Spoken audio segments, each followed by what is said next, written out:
So this is episode 24, Prepositions versus Adverbs. So way back in video 18 we learnt about adverbs, and in the last video we learnt about prepositions, and the two word classes certainly have a lot in common.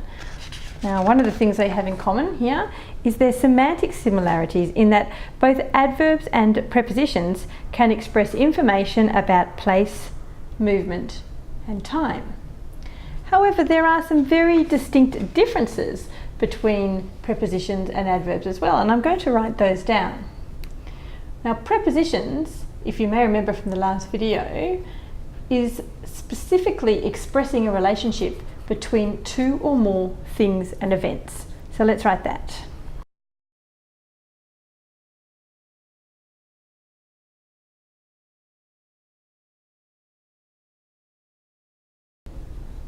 An adverb, on the other hand, expresses the manner in which one thing is done.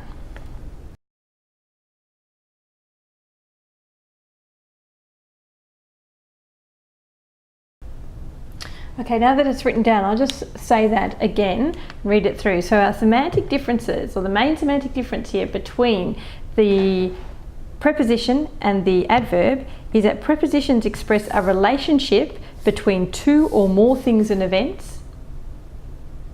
I should say or events, things or events, really, not an, things and, that would be a bit clearer. So I'll say that very clearly again.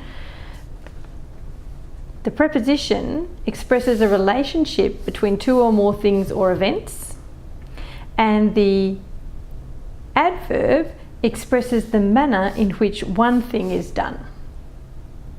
Okay, so this distinction can be made evident if we look at an example.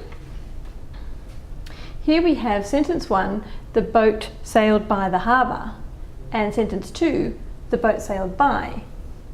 Now, in the first sentence, by is a preposition, so write P. And because it's showing the relationship between the boat and the harbour. So we've got the boat and we've got the harbour. So there's two things, and by showing the relationship between them. Now in the second sentence, by is an adverb because it's describing the manner in which the boat is sailing. Where's the boat sailing? Well, it's sailing by.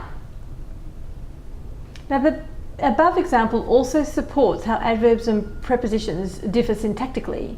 Now we know that unlike adverbs, prepositions precede a noun phrase to make a prepositional phrase. So here we have the harbour, so harbour being the noun, the being the determiner, and here's a noun phrase, the harbour, and right before it we have our preposition. So by the harbour all together creates a prepositional phrase. An adverb, on the other hand, does not come before a noun phrase. So this is how we can tell syntactically that a preposition over an adverb. Now another way that we can be certain that by in the second sentence is an adverb and not a preposition is by using the substitution test. Now the substitution test is actually good for all of the word classes. It's when we substitute another word for the same word class into the position of this uncertain word to see if it still makes sense. And if it does, then that's the word class it belongs to. So let's see. First we'll have a look at by in the second sentence and see whether it's a preposition. So I've chosen into as a substitute. So instead of by, I'm going to write into. And now it reads as the boat sailed into. Well, that sentence is incomplete. Now if I choose an alternative adverb that can't be also considered a preposition, such as slowly. So now I can, instead of putting by, I will put slowly. The boat sailed slowly. Well, that makes sense. Okay, so in this instance, this by is definitely an adverb. And in fact, if I wished to, I could actually put into the harbour at the end of by. The boat sailed by into the harbour. And then we would have by, the adverb, and then into as the preposition to relate the boat to the harbour. So the boat sailed by into the harbour. Let me write that down.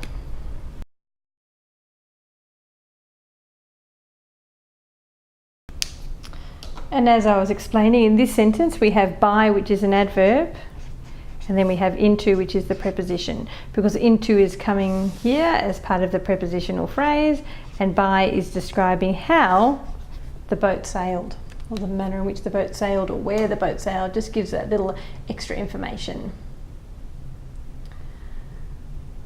So distinguishing between an adverb and a preposition can be a little tricky, but hopefully this video has provided a few helpful tricks to make it a little bit easier. Now, next video I'm going to move on from prepositions and into our final word class, which is interjections. And that will be it for all these word classes. We've finally reached the last one, so well done if you've stuck it through. Here we are coming into our ultimate word class. Until then, thanks for watching The Language Code.